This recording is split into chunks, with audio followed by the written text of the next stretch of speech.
Did you understand by pleading true to violation of condition number 2, the court could find it true, grant the motion, find you guilty, and sentence you to life in prison? Yes, sir. Welcome to Elite Justice Network.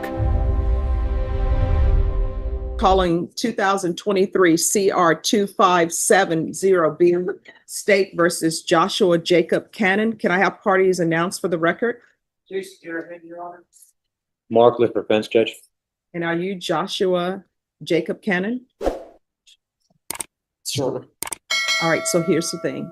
You got to save the tears because we're here on a motion to revoke because the state is alleging that there are some actions that you did that were a violation of your conditions. Do you understand? All right. So are you the same Joshua Jacob Cannon who was placed on deferred adjudication in 2023 CR 2570B for the offense of aggravated robbery on June 12, 2023 for a period of 10 years? Is that you? Yes, Your Honor. All right, state. Yes, Your Honor. And we're proceeding with number 2, that is the second to last number 2. Okay. There's a violation of condition number 2 on or about the 16th day of August 2024. Bear County, Texas, Defendant Joshua Jacob Cannon, and then in there admit to the illegal use of controlled substance, namely marijuana, violation of condition number 2. How do you plead to that? True or not true? True. Waiver name violating condition. Any Okay. objections? No objections, Your Honor. Did you understand by pleading true to violation of condition number 2, the court could find it true, grant the motion, find you guilty, and sentence you to life in prison? Yes, sir. Do you understand if you have some sort of an agreement that you've worked out with the state, I don't have to follow that. Once you've pled true, I can sentence you to life in prison. Do you understand that? I understand. Knowing that, you still wish to plead true to violation of condition number 2? Yes. Court is finding violation of condition number 2 true. Is there a proposed agreement? There is, Your Honor. It is denied a motion to adjudicate, continue the individual on the deferred. With the amendments to add MRT first and intensive outpatient treatment. All right, is that the proposed agreement? It is, Your Honor. All right, let me ask you something. Do you want to go to prison? No, ma'am. Then why are you doing this?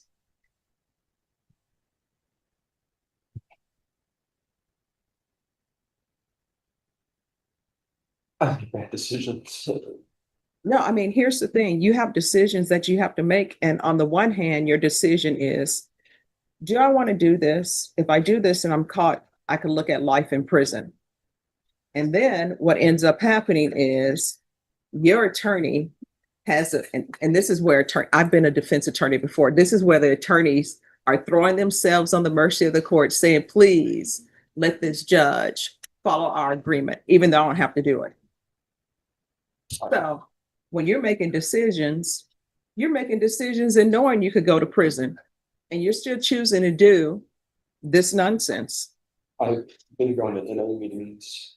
I've been going there for 2 weeks. Mhm. So I've been trying to. Well, but see, here's the thing. You've been on probation since 2023 and you only have two weeks. What have you been doing with your life? Do you have employment? Yes. What do you do? I work for Hill Country Waste Solutions. I've worked 60 hours every week. But you find time to do this. So, I mean, I will tell you, and your attorney will tell you, and Mr. Garaham will tell you. How old are you? 20. You're 20. Do you know how many 20-year-olds are at the prison? A lot. And if you don't want to get your life in order, you know what's going to end up happening? You're going to be at the prison. I will still remember you because I remember all the people who come through here. But you know what everybody's going to say? Oh, well. And this is what I can tell you about the government. The government may not have money to build state hospitals, but they will always find money for the prisons. And whether or not there's supposed to be 5 people in the cell or 2 people in the cell, they will put 5 people in that cell. They will put 6 people in that cell because they're not going to let you just be out here and say, oh, well, you know, it's overcrowded, so we don't have another jail, so we'll just let him be out here. That's not the way it works. And he can tell you that's not the way it works. And if you're drug tested today, are you going to be positive? You need to tell the truth and shame the devil. What are you going to be positive for? Marijuana. Yeah. So here's the thing. I know people say marijuana is not a big thing, but when you're on probation, guess what? And your attorney will tell you this. You're not even allowed to drink alcohol in your house. Yes, ma'am. So you're not even allowed to smoke marijuana in your house. If you do, you know what that's telling me? You want to go to prison. So I'm going to give you a decision. And what I can tell you is, you know yourself better than your attorney does, better than I do, better than probation, better than the state does. So I want you to look deep inside yourself and discover and realize whether or not you can complete this probation or not, because you signed up for probation to be on probation for 10 years. So that's 2033. If you cannot complete this probation and you know you cannot complete this probation, just let us know. I will sentence you to 5 years in the prison. Otherwise, I will follow this agreement that you've reached. They're going to give you UAs and they're going to test for levels. If those levels go up, that signifies that you're using, and a motion to revoke is going to be filed, and we're going to be right back here. So those are your only two choices. I'll give you the MRT, the intensive outpatient treatment. I'm going to make you do NA meetings, and they're going to test for levels, or you can call it a day, and I'll send you to 5 years in the prison. Which do you prefer? TR meetings. Have you had a time to internalize that? Yes, ma'am. All right, because I will tell you, the state will tell you, I've sent 20-year-olds to prison before. And Judge, I know he's very emotional right now, but when I've talked with him, he has conveyed he needs help. I mean, he has been self-medicating. He got in a real bad accident about 1.5 years ago, jacked up his hip, no excuse, but he needs help to figure out not doing that. I mean, he takes full responsibility, Judge. All right, probation. I'll deny the and I'm sorry, probation. Are you recommending this as well? Yes, Judge. All right, the court will deny the motion, alternate amending conditions to include the MRT, IOP, and I'm going to want UAs, test him for levels. And he's going to do sober support meetings.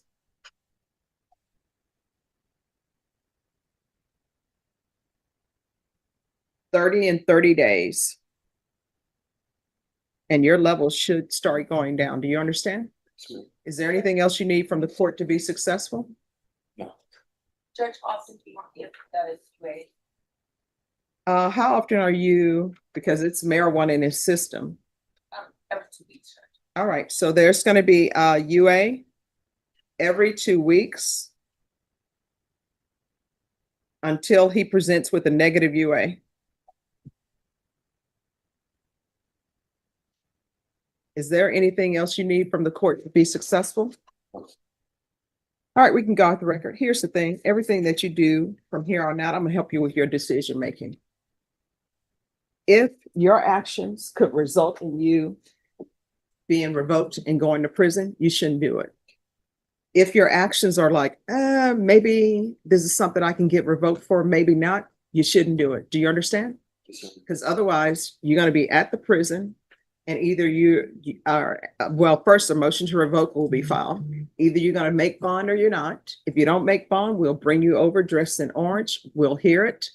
And either you're going to get revoked or not. And either you'll end up in prison or not. Do you understand? Yes, sir. All right. Good luck to you.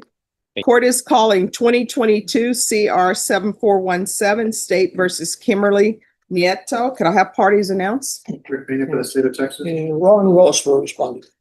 And are you Kimberly Nieto? Yes, ma'am. Did you review the motion to enter adjudication of guilt and revoke community supervision with your attorney? Did you understand it? Yes, ma'am. Are you the same Kimberly Nieto who was placed on deferred adjudication in 2022 CR 7417 for the offense of aggravated assault with a deadly weapon on September 19th, 2022 for a period of 4 years? Is that you? Yes, ma'am. All right, state. State County violation condition number 41.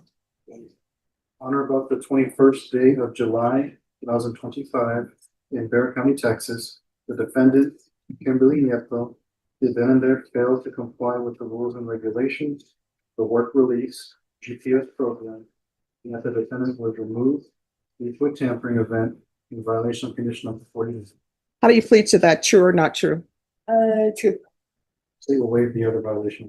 Any objections? No objection, Judge. Did you understand by pleading true to violation of condition 41, the court could find it true, grant the motion, find you guilty, and sentence you up to 20 years in the prison and up to a $10,000 fine?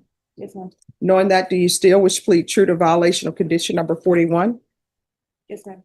Court will find violation of condition 41 true. Is there a proposed agreement? There is, Judge. Yes, Your Honor, there is. That is to revoke the defendant's probation, adjudicate her guilty and sentence her to 4 years TC. Is that correct, counsel? That is agreement. All right, are you asking the court to follow that agreement? Yes, ma'am. Are you waiving your right to appeal? You're not gonna try to complain about it tomorrow. Appeal. No, ma'am, I'm not gonna complain. Are you waiving your right to appeal? Yes. All right, the court will grant the motion, find you guilty, sentence you to 4 years in the prison, give you credit for any time served. There's an affirmative finding of deadly weapon. There's an affirmative finding of family violence. There's to be no contact with Gabriel Serda, that's Serda.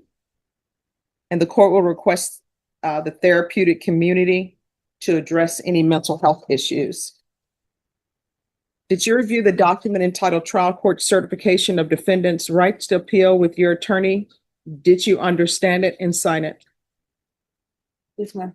All right, because you've reached a plea bargain agreement, because I followed your plea bargain agreement, and because you waive your right to appeal, you do not have the court's permission to appeal. Because this is a felony conviction, you're not allowed to own or possess any weapons or ammunition.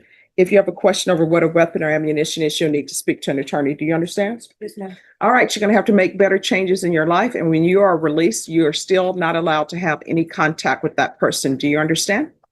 Yes, ma'am. All right, good luck to you. One more thing, Judge. Yes. You're giving her credit for time served. Would the court consider giving her credit? She went to ISP also, and I don't know if that's part of the automatic So she was in a lockdown facility. for 6 months. State, was that successfully completed? Yes, Judge. All right, She did DDRF 119 days, and she also did ISF, that was 19 days. all right. Well, legally, I have to give her credit for that, so I will. Thank you, Judge. You're welcome. Yeah, good luck. The case of Joshua Jacob Cannon returns to Judge Stephanie Boyd's courtroom with immense tension. Cannon was originally placed on a 10-year deferred adjudication for the serious offense of aggravated robbery. Now, the state has filed a motion to adjudicate, alleging he violated his probation. Judge Boyd immediately establishes gravity, confirming Cannon's identity and the original charge. When she asks how he pleads to the violation, Cannon's true plea sets the stage. At this critical moment, Judge Boyd delivers a devastating legal reality check. She meticulously informs Cannon that by pleading true, the court could find him guilty of the original robbery and sentence him to life in prison. She emphasizes, chillingly, that she is not obligated to follow any agreement he may have with the prosecutor. This is a classic Boyd move, destroying any sense of safety or assumed outcome, ensuring the defendant understands the sheer magnitude of his predicament. After Cannon, fully aware of the potential for a life sentence, reaffirms his plea, Judge Boyd finds the violation true. The state proposes an amendment to his probation terms, adding moral recognition therapy, MRT, an intensive outpatient program, IOP, and stringent monitoring. Instead of simply accepting, Judge Boyd turns this into a profound moment of choice and accountability. She lays out two paths with stark clarity. Cannon can choose the demanding road of treatment, with urine analyses testing for drug levels, not just use, and sober support meetings, or he can call it a day and receive a 5-year prison sentence right then and there. Confronted with this ultimatum, a chance at rehabilitation under a microscope or immediate incarceration, Cannon chooses treatment. Judge Boyd grants the amended conditions, but her tone and the framework she established make it clear this is his absolute last chance. The session masterfully showcases Judge Boyd's style, using her authority not just to punish, but to confront, to educate, and to force a defendant to consciously choose between self-destruction and a difficult path to responsibility. All under the looming shadow of consequences she holds the power to unleash.